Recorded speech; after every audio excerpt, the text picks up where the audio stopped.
What is up, YouTube? It is your boy HPJ, and welcome to HPJ Talks Sonic Adventure 2.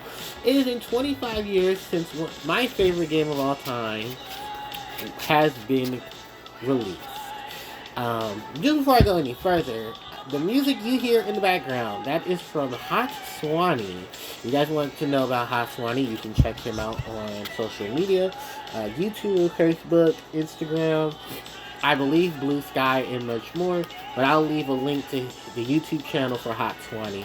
Hot Sehwani is a very talented music artist. I never met them personally, but I did receive some gifts from them for about 2 years ago, and I've been a big fan of Hot Sehwani's music for the last 2 years now.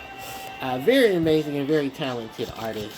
Makes a lot of um, lots of remixes with friends. They do a lot of lo-fi stuff. It's really, really, really good. And I definitely would like for you guys to go check that out. And that's actually why I have Live and Learn playing in the background. It's also a lo-fi version of it. But it's more of an 80s style variant of Live and Learn by Hot Sehwani and Friends. I also want to apologize because I gotta blow my nose. Because I guess my sinuses wanted to throw hands with me. And I already kind of going through it. So, my apologies.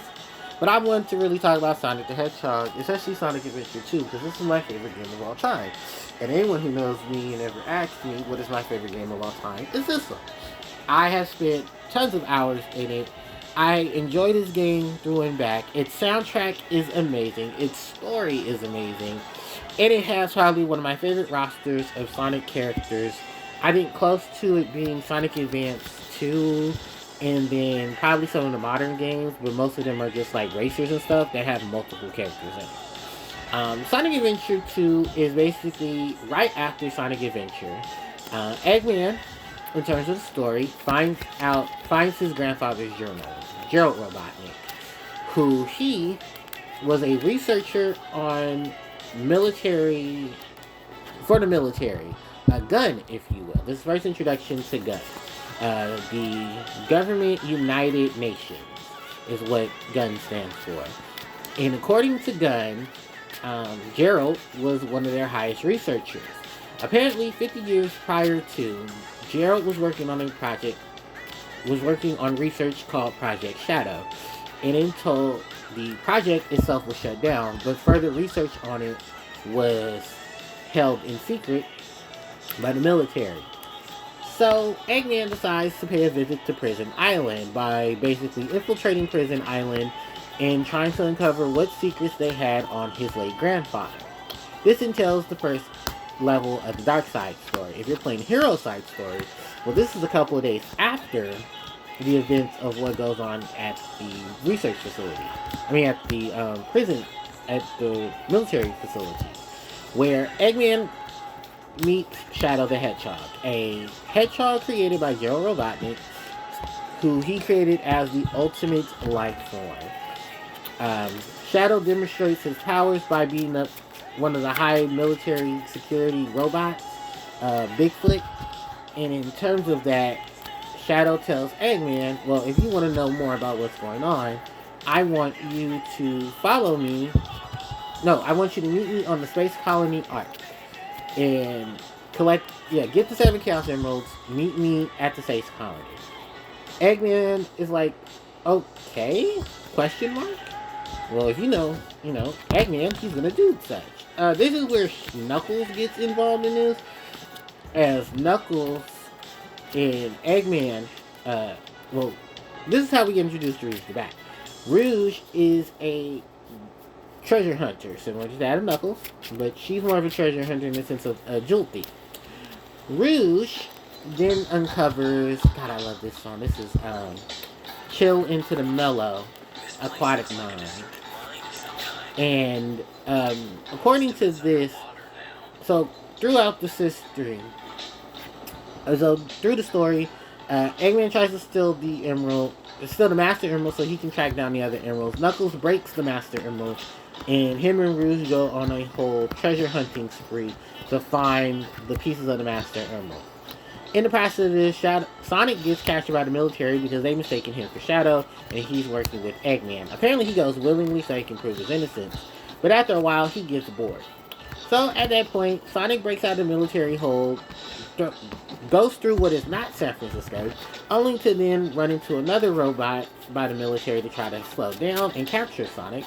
Sonic then beats up that robot, only to then run into Shadow, who shows himself for the first time. This is the first time Shadow and Sonic meet.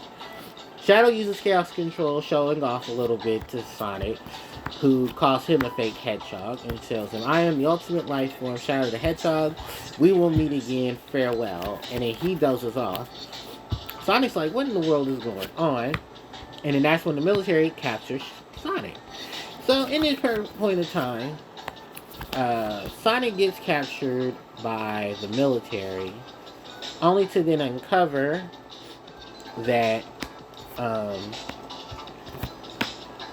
that he is basically being treated like this because they assume he's working with Eggman. Because did no one really think to look, you know it? But then it's told in the story that no one knew Shadow was even alive unless you were really under military grade. Understandable. So then at this point, Shadow and Sonic, well, Sonic gets captured, Shadow runs off, Rouge goes into space to find Eggman, because now she's under the guise of the government. By the way, Rouge is the government spy, and she is doing the work of the military to uncover what is exactly going on with Dr. Eggman. So she goes, finds out that Eggman is going to the Space Colony Arc to meet Shadow, which she then trails behind him. So they go, they find out what's going on exactly, and she basically uncovers what we already know was the plot of this game, which is, well, we're going to figure out what's exactly going on at the space colony, which is that Eggman now finds out about the Eclipse Cannon, a giant weapon that the military had on hold to basically use as a defense mechanism. For what? Well, that is a whole nother game that tells that story. Shout out to Hedgehog, by the way.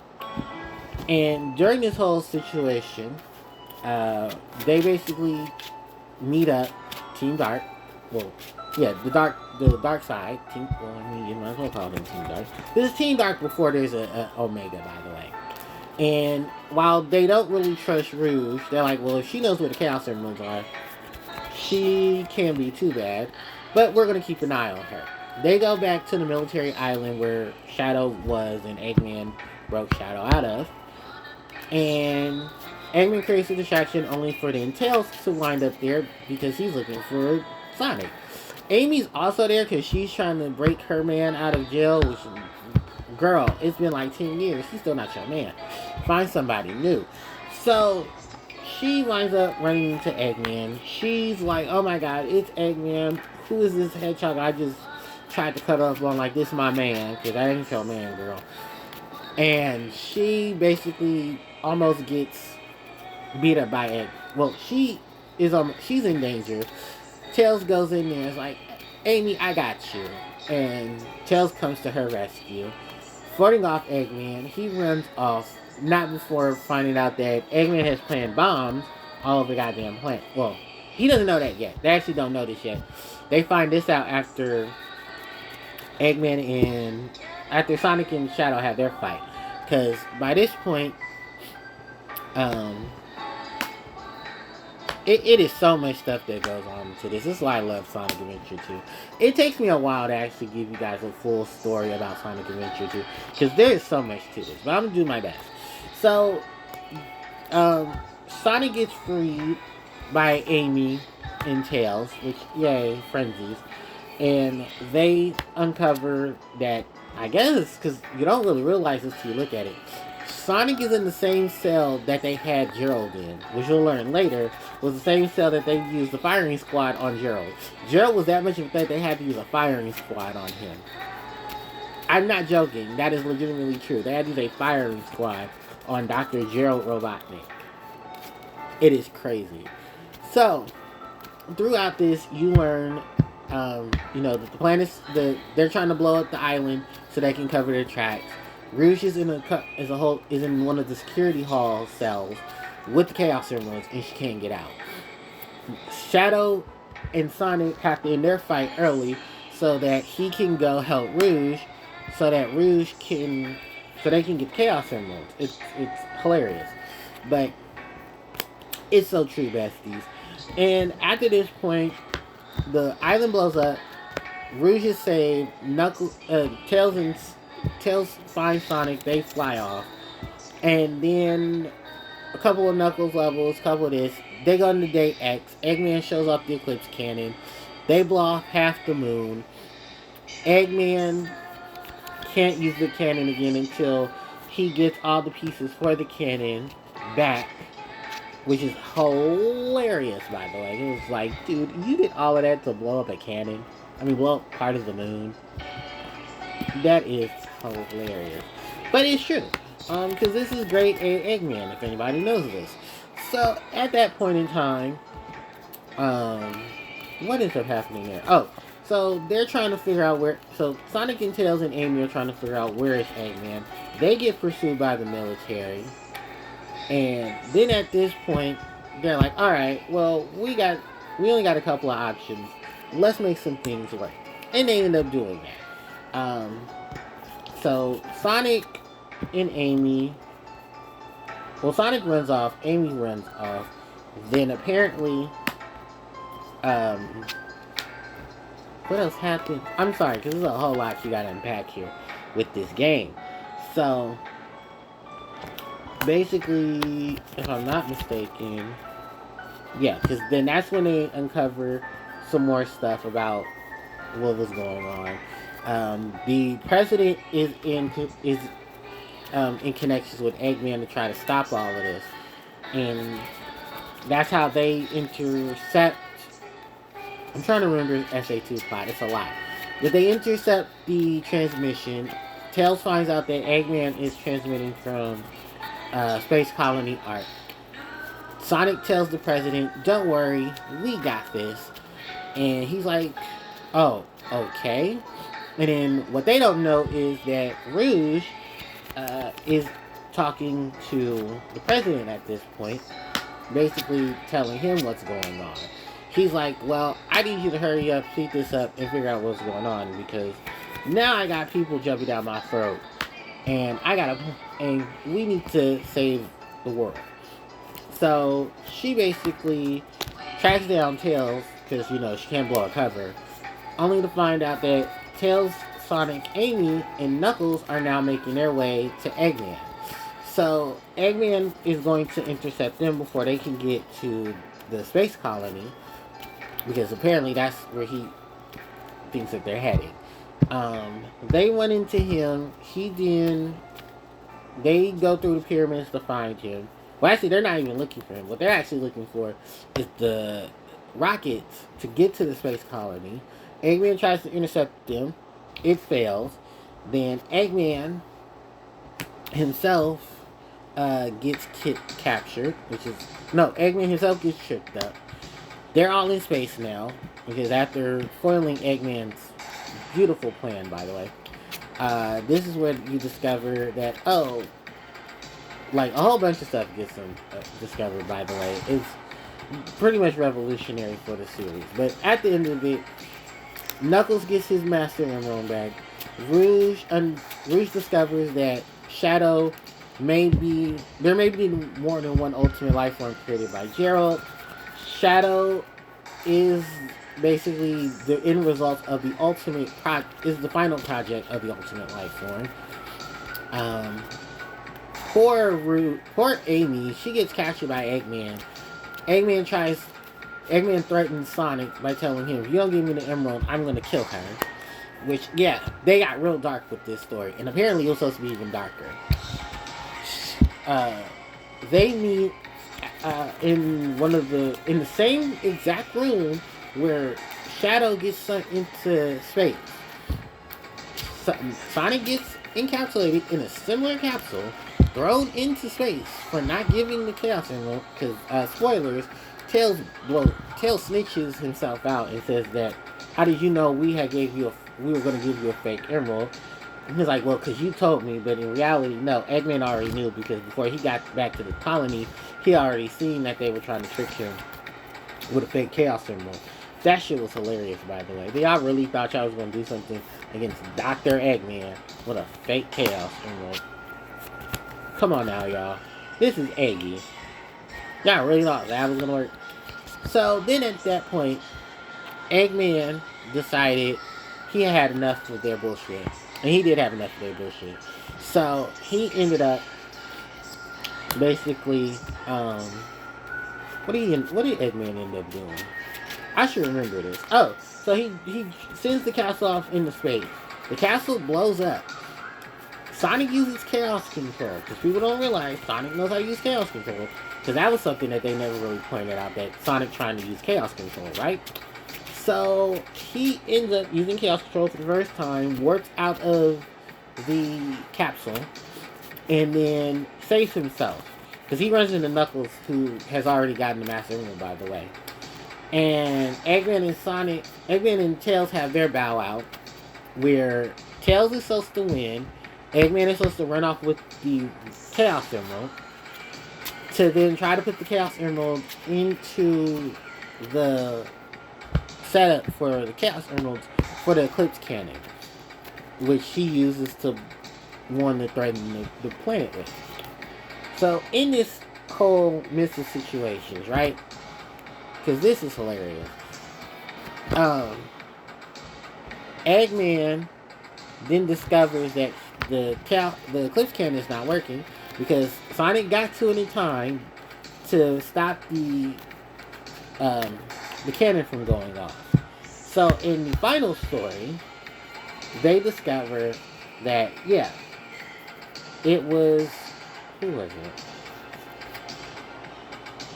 I'm trying to remember this. Oh, so they then discovered that, yes, he did stop the situation with the base, which, you know, I'm sorry, it's so much stuff going on around me.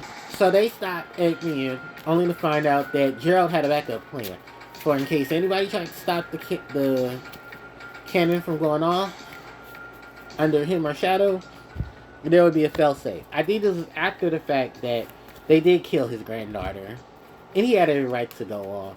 He just went chaotic with it. So it's like a chaotic neutral, but we understand the crash out.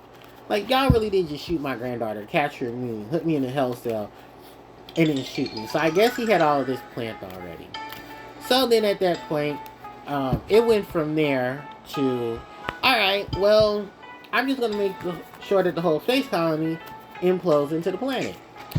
And Sonic, Tails, Knuckles, Sonic, Tails, Rouge, and Eggman all start working together to stop the Eclipse Cannon. If they can get the Master Emerald to where the other Chaos Emeralds are, they can use the Master Emerald to draw the power out from the Chaos Emeralds to stop the planet from colliding, stop the arc from colliding. Shadow, who doesn't give a shit, is like, well, look, it's going to fall over. Let it fall. I don't give a shit. I'm still making it out somewhere or another. And then at that point, Amy convinces Shadow to please help the others stop the Chaos Emeralds and stop the arc from falling. Isn't this what your friend would want? And which, by the way, how the fuck does she know who Maria was? Alright, so then from there, Shadow's like, alright, I gotta stop it. Thank you, Amy. He goes and helps Sonic and Knuckles, who are now encumbering with the Bio Lizard, because something Generations tried to do was that, oh no, Shadow doesn't fight the Bio Lizard, Sonic does. Y'all remember that? Alright, so Shadow fights the Bio Lizard, for real this time, and then the Bio Lizard uses Chaos Control, which Shadow's like, I didn't know it could use that. Like, shit, we didn't either. And it now has attached itself to the Eclipse Cannon and is trying to force the arc to fall onto the Earth.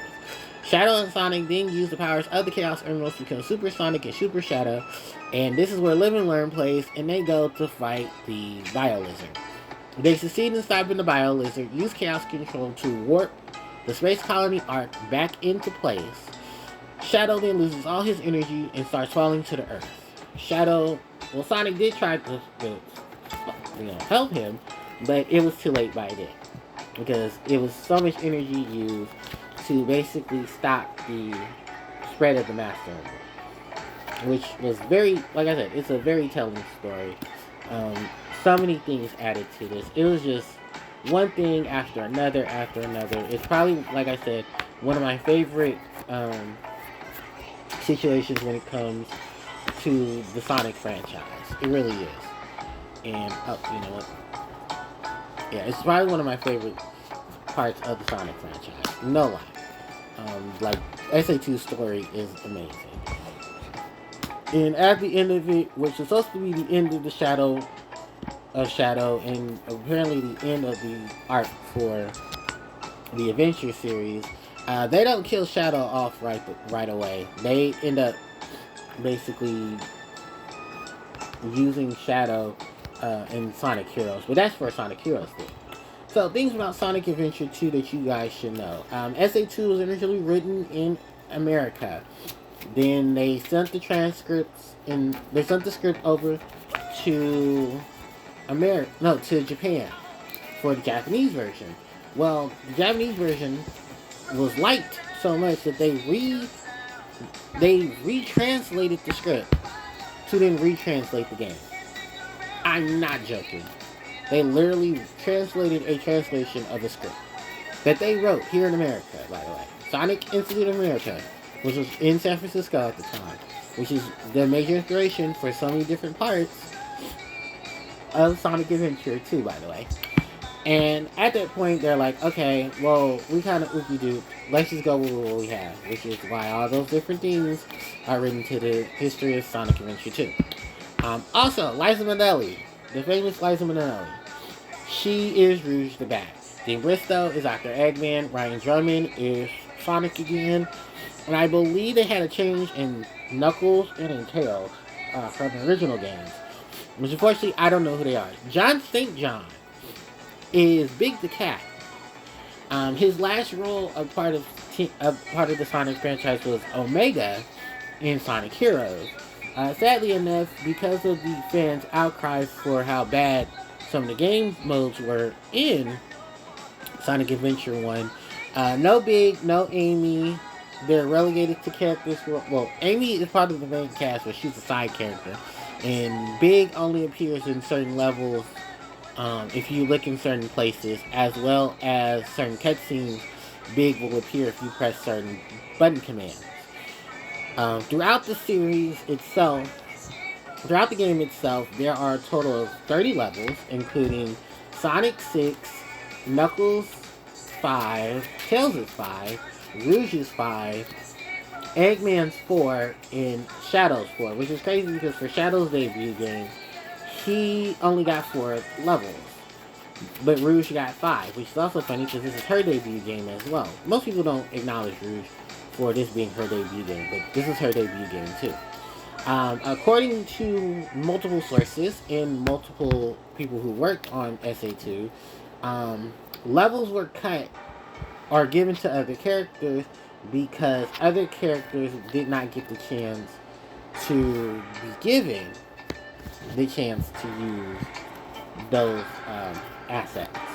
So basically what it was there were supposed to be levels that were supposed to be introduced. Those characters' levels were then stripped from the game so that they could strip those levels from other characters. Like, there were supposed to be more levels that Sonic and that's even Shadow was supposed to have. Shadow wasn't even supposed to be a main character, supposed to be a playable character. His original name was Kronos. He was supposed to be a gray variant on Sonic with hydrochromic eyes. That's right, 2 different colored eyes. And his whole like and makeup was basically a villain character that surprisingly you got to play and experience at the tail end of the game. But there was a lot of things cut from SA2 that ultimately ended up in Shadow being who he was. Rouge was last minute. Tails was very last minute, even to the point where a lot of Tails' levels are just rehashed levels between Eggman and Sonic, which you can tell through certain aspects of the levels themselves. From there, they then ended up creating more stuff for the characters. There was a lot of changes from SA1 in terms of level length. They added different play styles and stuff as well, like Sonic grinding on rails was a thing that was a custom to Sonic. Knuckles treasure hunting levels were completely different now because um, his radar didn't just scope one emerald, only scoped one emerald at a time, and not multiples, which frustrated many of the fans. Ultimately, being what ended up being the modded community's job of modding in the old SA1 radar, to where you can find those multiple emeralds and get better ranks, even if you. I mean, to be fair, I agree because those were very irritating. It's like, oh look, another emerald, but it's not the emerald piece I'm looking for. Same thing with Rouge, because they split the characters in three categories. So 2 characters per category. Sonic and Shadow were speed characters. They went through action stages, racing from one point, going from one point to the end. Eggman and Tails were mech characters. They were in the Egg Walker and Cyclone respectively, and were shooting down multiple enemies and multiple items, collecting points and stuff, reaching their goal in, similar to that of E101 Gamma, or is it E102 Gamma? E102 Gamma. Then from there, rehashing that out, there was Knuckles and Rouge, who were the treasure hunters. You got a wide span area where you can traverse through as the treasure hunters, collecting keys or emeralds or chaos emeralds, depending on which character you're playing. And basically, throughout their levels, that's what you did. The levels got bigger for difficulty as well as trying to find the emeralds, which ultimately ended up being why Mass Space is still to this day the worst level of Sonic Adventure 2. And then in some cases, people are like, oh, it's not that bad. No, it is that bad because I played it. I was like, oh my god, this level is garbage. And it is garbage. I hate Mad Space. It's pretty, but it's not that good. It's just not. So, from there, levels were divided. Some levels were given to characters last minute because Rouge and Tails were added last minute. Then, for this being Shadow's debut game, he has literally only 4 stages. And it's like, well, for the character that's supposed to be probably the most heavily influenced, why does he have so many short stages? And it's apparently due to the fact that they were really not trying to make him a playable character. They wanted to focus a lot of things on Sonic being the action character, kind of similar to how he was in SA1. But when people were like, oh, I can't wait to play Shadow, that's why they ended up making Shadow's levels. Because if you did notice, some of Shadow's levels could easily be Sonic's levels. This is seen in Sonic Generations 3DS, where Sonic got Radical Highway for whatever reason. And it was told that, oh yeah, Radical Highway was supposed to be the night stage that Sonic was supposed to traverse through in the story. As basically a way to, dodge through military pursuit. And at the end of it, he was supposed to end up in that area where he ends up at the end of City Escape. Because, okay, and then that kind of got changed out of as well. It was Sonic Adventure. The Sonic Adventure history is very weird. The music and stuff, I mean, top notch, the GOAT, because everyone references SA2's soundtrack as one of the best. All the levels have their own different themes, eclectic to what the themes were for that particular character. Different from what SA1 had, where like, alright, here, one major theme, but it changes depending on who's entering the level. But not all characters entered the same level, which is crazy too, because no different than what SA2 was. Initially, SA2 was supposed to have some levels intertwined. For instance, there's a grind rail somewhere in Meteor Herd where Sonic was supposed to grind off of that and I guess end up in Final Chase from wherever Final Rush, which is even more crazier. One of Eggman's levels, Iron Gate. If you go to the area where you're supposed to find the Chow, that is the same area used for Rouge's security hall level. Same thing to be said about Iron Gate's portions of levels is what Prison Lane's level portions are supposed to look like. Then Rouge's Dry Lagoon is the mirror level for Knuckles' Um, what's that level for Knuckles? Wild Canyon. Some of the assets from from Pumpkin Hill are used in Sky Canyon. Or no, Sky Rail, not Sky Canyon, Sky Rail. Sky Canyon is Sonic Advance too. But even some of those graphics kind of look similar to that of SA2, but that's for Sonic Advance too. Then the egg level, egg quarters in Dry Lagoon, egg quarters in Death Chamber, mirrors of each other, but different aesthetics to make it different between the two levels. Almost like a stage 1, stage 2 for Knuckles. You can feel that from a lot of stages too. Then just a lot of add-ons there. Personally, I love this game. This is my favorite game of all time. I know it has hiccups. There's a lot of hiccups in the game. Jesus, there's a lot of hiccups in this game. From certain death animations to certain hits to wonky hitboxes to the dialogue itself being critically crazy. Even more so, the level up items, which were a bring on from SA1, where now each respective character has their own various level up items mirroring each other. Especially between Rouge and Knuckles. Rouge gets items to power up her kicks and her feet. Knuckles gets items to power up his hands. Eggman gets one more additional item than Tails, as he gets a protective armor to increase his health. Shadow gets the bare minimum out of all other characters, where he only gets a fire ring, ancient light, which you have to go out your way to find, as well as his flame ring, which you have to go out the way to find. Because when I went into Japan in the game, you never know where the flame ring or the ancient light are, and you need those in like the mission modes for respective characters.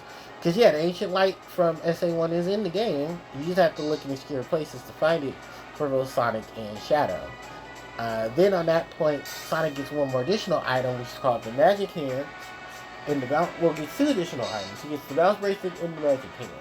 The Bounce Bracelet allows him to do the Bounce Attack, which I believe they're also going to eventually give the Shadow, where they roll up into the ball and bounce like a bouncy ball.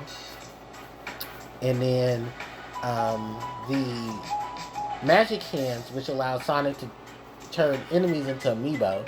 I'm not even joking, they turn the little variations of themselves.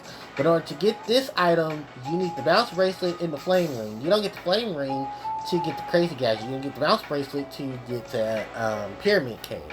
So you need to get the Pyramid Cave to get the Bounce Bracelet. The Bounce Bracelet is needed to help you get through Crazy Gadget, so you can get the Flame Ring. Then once you get through that, you can quit Crazy Gadget, go back to City Escape, to go to the part where you're supposed to, because this is how they get the replayability out of it. You go there to get the Magic Hand, basically bouncing through still crates, so now you can bounce through them because you got the Flame Ring. And then that's where you run into Magic Hand, which is Sonic's last level up item if you're properly doing it. And it's only needed for one part of the mission in the last level of the last story, which is Sonic's portion of Candace's Core, to take an enemy, to take an artificial chaos blob and turn it into a small character so that it can allow you to go through some doors. You could just ancient light it, but you have to risk it and not fall into the bottomless pit, or a homing attack and hope that you give yourself enough time and space to jump back in. Yeah, that is how they do it. It is hilariously crazy, but that's how they do it. Then from there, because we have Rouge's items, where she only gets one less item than Knuckles, because none of her levels really require water except for Dry Lagoon, so they didn't need to give her an air necklace. The air necklace is a level up item that Knuckles gets in Aquatic Mine. You have to go out of your way to find this item, but basically it allows Knuckles to breathe underwater without any casualties. Because just like most other games, if you're in the water too long without any air, you die. So for old boy Knuckles, he gets the air necklace, which prevents him from floating, from dying. And play in the 2-player mode, Chaos, a embodiment of water, a literal god, does not die from water and has water immunity. but it's very slow and can't really throw hands like it throws heavy hands like unlike most characters. Then from there, Rouge gets a treasure scope. Knuckles gets a pair of sunglasses, which allows them to see items that are not there visibly. It's really cool.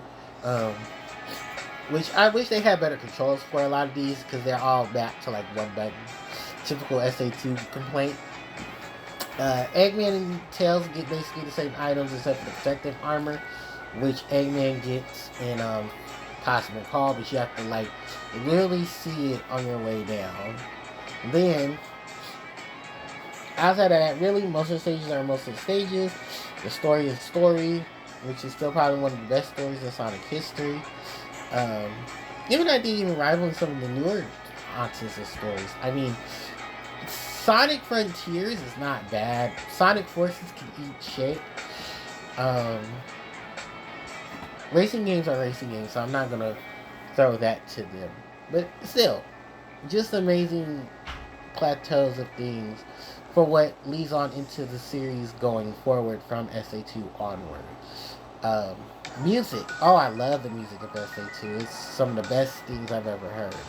Tons and tons of music. We got rock, we got alt rock, we got emo rock, we got techno, we got jazz, we get hip hop. Oh man, we got a whole lot of stuff that definitely flourished from this. And I love every inch of it. Some people will say the vocal tracks are a little outdated, but that's the thing about them. They're cheesy. They're supposed to be a little outdated. It's Sonic. But, you know, it still makes the people jump up for joy when they hear them. You know, live and learn. Believe in myself. It doesn't matter. Unknown from ME. Flying to the freedom. Eggman. What is it? What is Shadow's theme? Take it all away. Or throw it all away. So it's like, you know, all these different things are clicks to what is the adventure era. They even made a whole full soundtrack on this. Even updating some of the sounds and stuff to make it sound a lot better. Which I wish they would have did a, you know, more detailed album to it. Which is funny enough because at the time of recording, the day after Sonic's initial birthday, June 23rd, they are going to release a full vocal album for the Sonic series. We only know 2 out of the multiple songs that are going to be on the album. But there are, well, we know a couple of songs off the album. Live and Learn, Endless Possibilities, One Way Dream, City Escape, and then they said there's going to be tons and tons of more. Hopefully we're going to hear some of the Rouge, Knuckles, and, you know, Tails' music, if not anything. But, you know, we don't know yet. But we heard possibly 2-sided 40 vocal tracks, because there are a lot of vocal tracks in the Sonic franchise. So it depends on what they want to pull from it. But overall, because I don't want this video to be too long, because it's already long enough, my favorite game of all time, my favorite game in the Sonic franchise, and I have so many memories of it that I just can't talk about in this one small video, because it'd be way longer. But if you want to see my full reaction of this game, I do have on my archive channel, where I used to play games off of Twitch. You can definitely go check that out, and you'll see my playthrough of SA2 and SA1 if you want to see that as well. But that's going to wrap up for my little video to talk about the 25th anniversary of the Sonic Adventure 2. Thank you guys so much for watching. I really appreciate it. And if you guys have any questions, you can ask me in the comment section, because I got some other things to do. But thank you guys so much, and I really appreciate it. Don't forget to like, comment, share, and subscribe to the channel, because it helps me out tremendously. Hit the notification bell to be informed of when I upload more content, and my socials are in the description box below, as well as a link to Hot Sehwani, who is the music that you hear in the background for this video. So thank you guys so much for watching, and with that said, it's J signing out. Bye-bye.